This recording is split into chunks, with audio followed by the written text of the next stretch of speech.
tu hei zong zong nen reng ka chunga long thu kin thil kumi kum sang ni som hu panga a kin top Sunday school kun mang achanga mai hi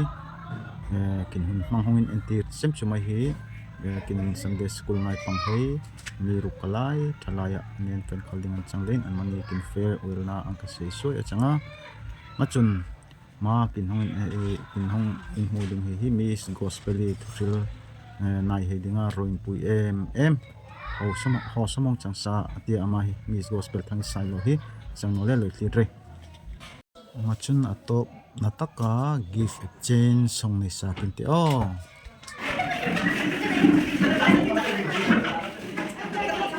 gift exchange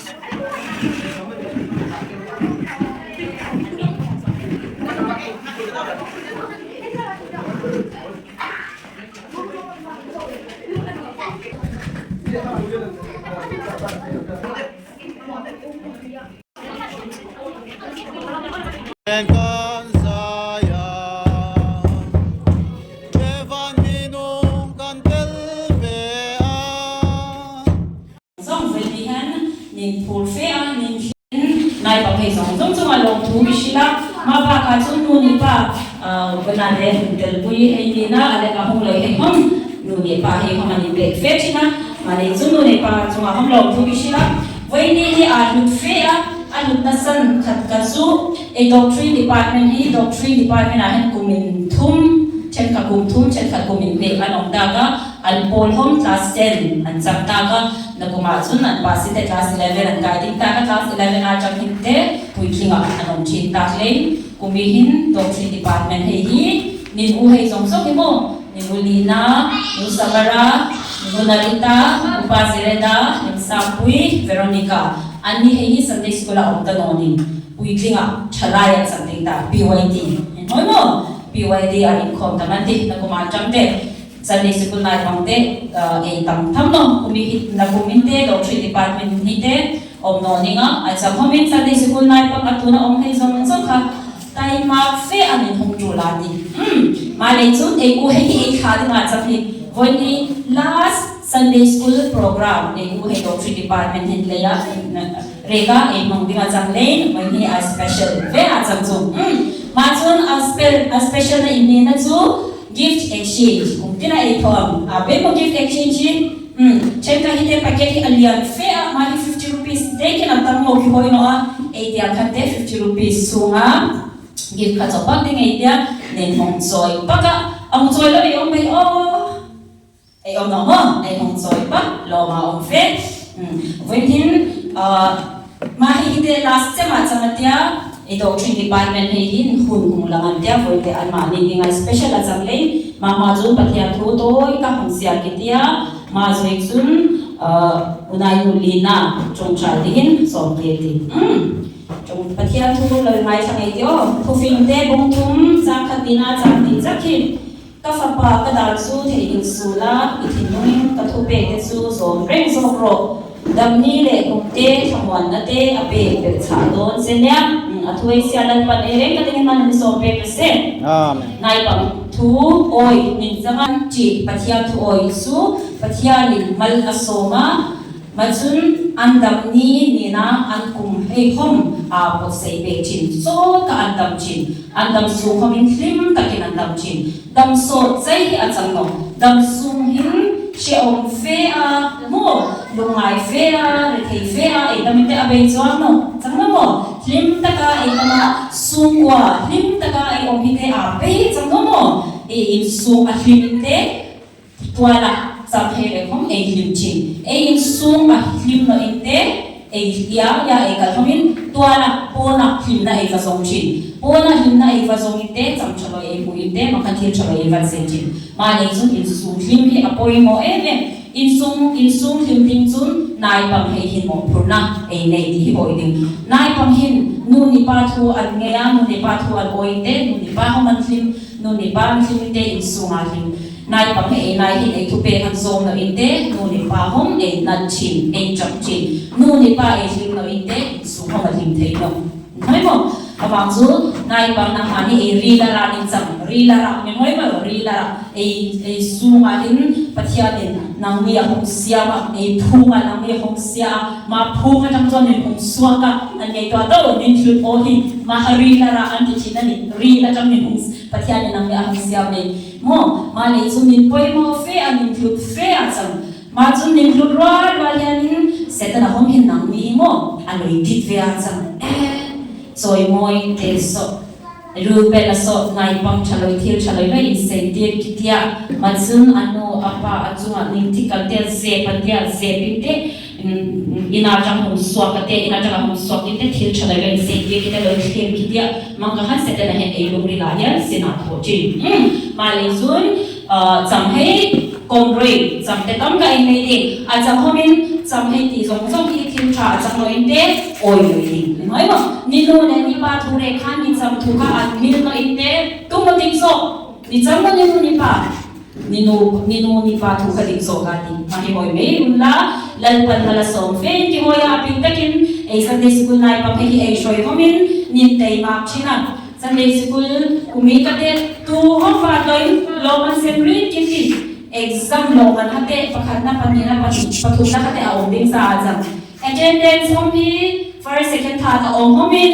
Naipang song nin re kan kumi te longan munin ti Sunday school day te hong kai pak roi awang chu nang ni kin lo ti hi hoi roi regular ta ka Sunday school nin hong kai thai no an nin attendance ka first second third om no homin achang Sunday school nin hong kai homi nang ni kin lo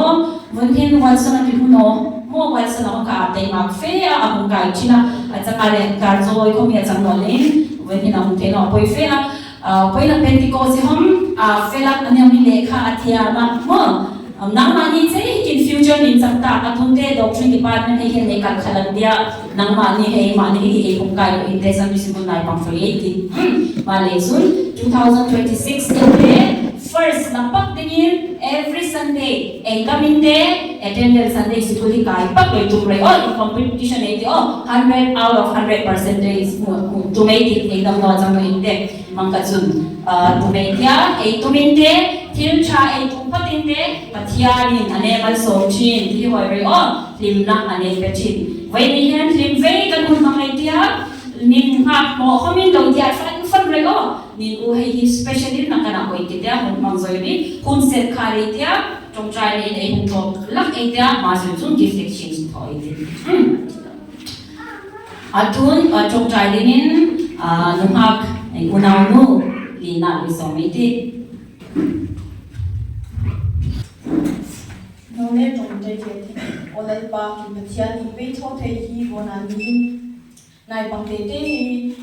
in khom te ding nan no choi kom no ka hi kin program hang ding kin thilon pe kong choi mi chang sia la lu pa nang ma mangai na sin sia na he chang zo the ni nang man ne opya kin hun pang na ding homin nang ma hongin lar chen ding choi song song isu de ping tiang ni na khom ni amen na dal bantam kan song se atun special numbers al tamay dia special numbers hi ay doctrine department ang sangatin ama saksemin bible share na nanay pe dinin zereda somedi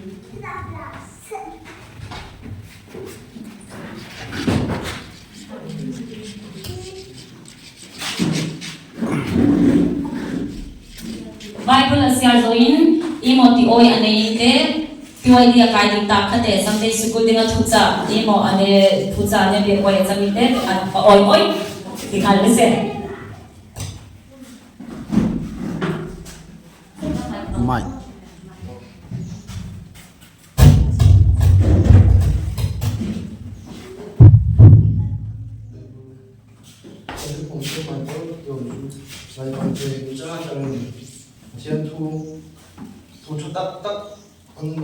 thu cho tắc thu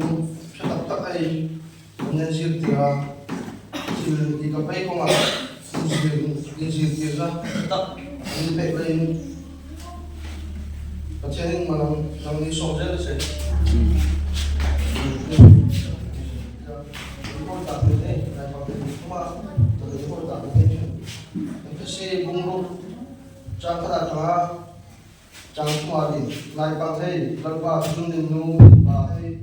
song tôi ba chú til cái ba chăng nin nu nin ba chọn ngồi rồi ba chú về tiang này sắp chém mà chăng chun có chun đi ta đi in thằng mặt đi à nghe là in đi đâm sâu lại đi nu đi ba về oi đi nghe là in đâm sâu na ni man sâu na đồng na không mà chăng nghe là chun ấy du nghe là chun ấy ba ấy có thiên hay là chăng o ấy có thiên không xia hay chun ấy cái gì mà là sòng bể sẽ Amen.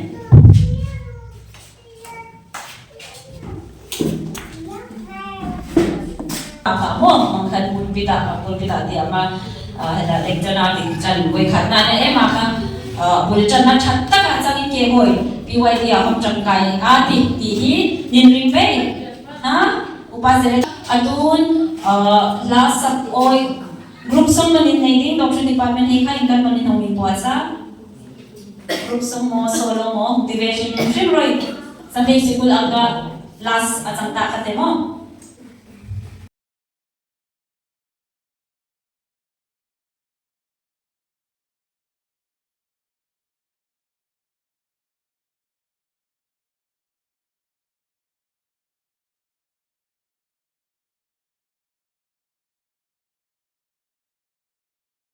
En con sayang Devan minung kan telvea going on.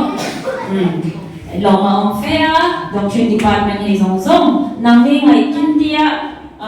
beginners in some changa Sunday school level kai hoi ta ka changa mang ka hun Sunday school chang in grade 1 pui thinga in group theya mang ka hun lan panane be ki long on fair I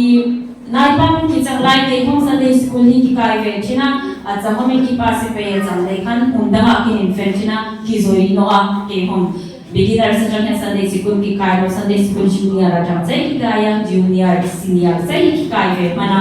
nang mi te nin van nei a mo beginner sa chang nin kai nin u hei hong beginner sa chang kai ma chun atun I doctrine chang grade 1 dinga chang zu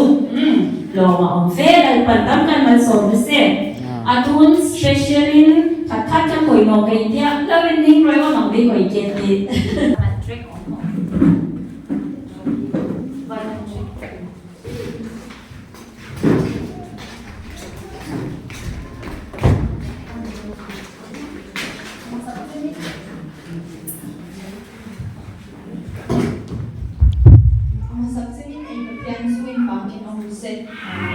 Bonani hin ma hun chatak opportunity and pay kilometer ma yang hlim hong sia ke Psalm number 119 verse 105 itu hi ki phei hei dingin le ma changa kilam puya dingin e nga chang ma tu hi chak pm ma chong chi fia ve ya yang kan hin zingnarama hin ebalchin hekin tors no lemola in mobile like eng krichina azing pinte ihom tors eng no in pa idea e mo ku ke mo ko pan dia na idea eng siam hi mangkaden sun pathian tu hi eng na din e machanga Bible Hesiara is obsun langpuidik hi ane ko muchina langpuidik ay panchina til chaloy swalakan tangin ane ko muchina sang kelong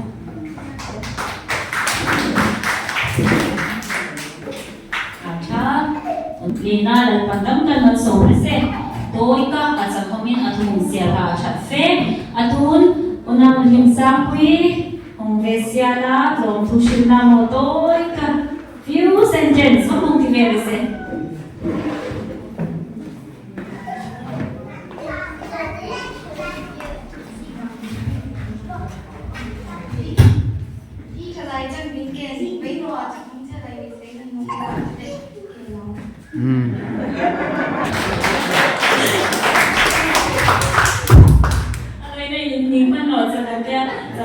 kumin nanti tatlat len atul beta ka apoi no maka indin no hamin in seize atia chalai di da chatak vanulia na oma nangni kai puning lukham no roi chalai chatak jamniti Sunday school Naipang chatak hite chalai ya hom ancha chinti hi hoi roi majun samaraha yang Sano hong verole just 1-2 sentence ja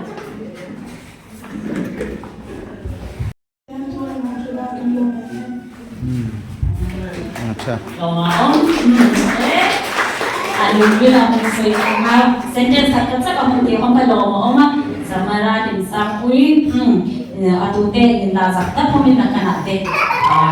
confidence ni se ninti dan panangi opuetia sarau tiang itu mah pakai sonare de kape ko titi ko dan panangi mal som sera narita ready kamu narita so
BYD ni jamtik homin puiti la homla sakse tung tu sakna nang kinda sa jamne se e chalai shoi tu valunya na chalai secretary ya oma Sunday school jana ahum fetin hi acha ame cha a fel anjana Sunday school oma phul thei fe a Sunday school in group naya ma group achin wente pya ding Sunday school ahum thei to penan in manga mangka chun PY เนี่ยผมชอบกันเลยไก่ช่วยดิ้นนังมีอุ่นจ้าซาจะมาชลายให้ขันเลยมองเลยอันเฟลอันชาที่เห็นเนี่ยโอ้ยวิดิ้นมาจูนั่นเองมุชิจังเสียละมังกะฮันวิญญาไอ้หุ่นเสร็จจูไอ้สวยตาจังอ่ะอัตุในเร่งกันยิรินและเบียร์ก็จงใจในที่โอ้สวยจูดีเฟสเจสเดียมจงใจที่คิดว่า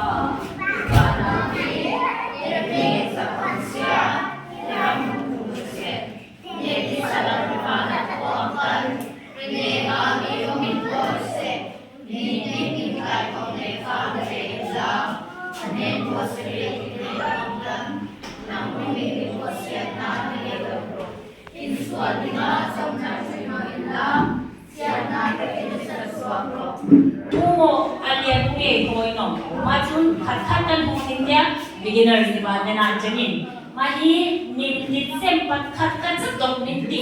only one okay two one dog nit yan makan kay nit yan akong buka mahanang money gift nga sa Christmas gift din may kaya maka suno anyway beginners department ni beginners tier 2 jumpe ka kung sila ang hoya yan ay pagkakat ka lang may se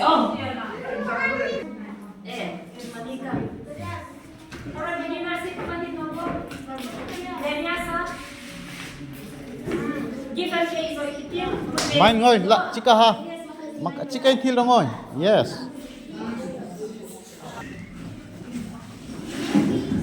Mani hi. Atun tanggal Edwin ang kasaksen reset. Ora main Edwin. Kay role. Ipo matsangati.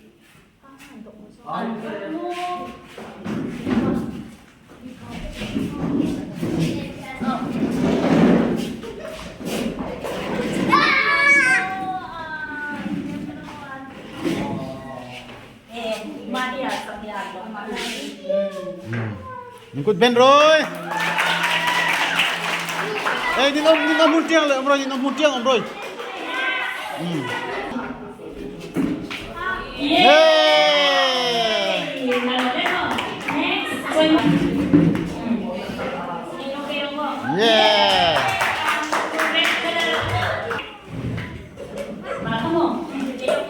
Hey.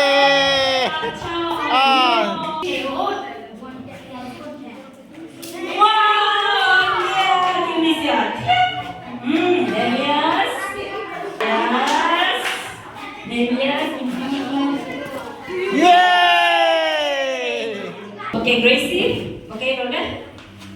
Junior department eh.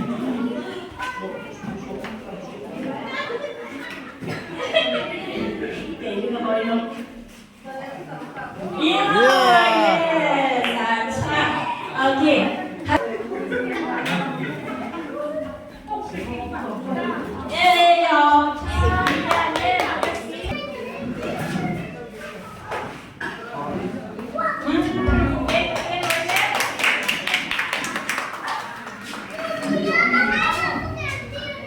Okay, so Hannah, ready? Wow! Hannah ka lang yung skin mo, oh. Acha, next, Eva. Next, Eva.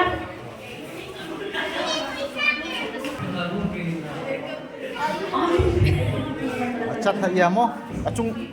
Mati.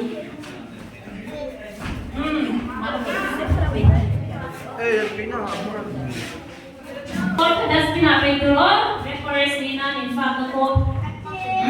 Jadi ibu bahasanya.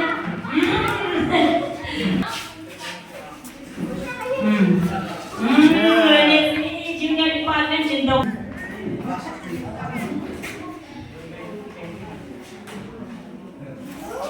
Yeah. Di kan hoy. Okay.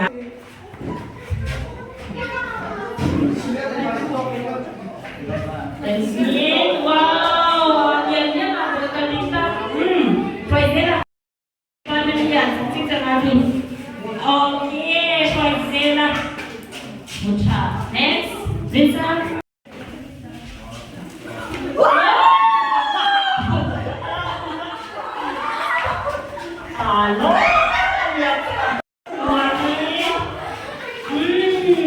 Martina, Emmanuel.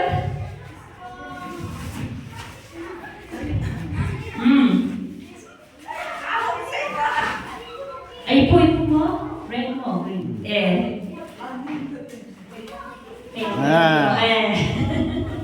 Joshua. Okay, dapat dipakai number. Bantu dong. Fak gel lang, fak gel. Wait.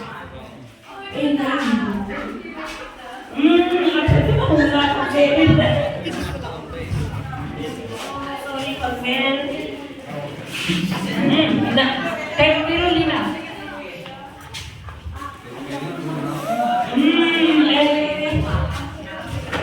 Acha, sebentar kita. Selalu. Nama saya apa selalu?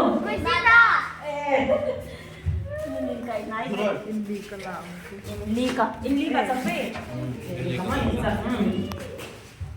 Narita, lihat oh, narita lihat oh. Oke. Desa kui. Masih boy mo. Tayo boy mas.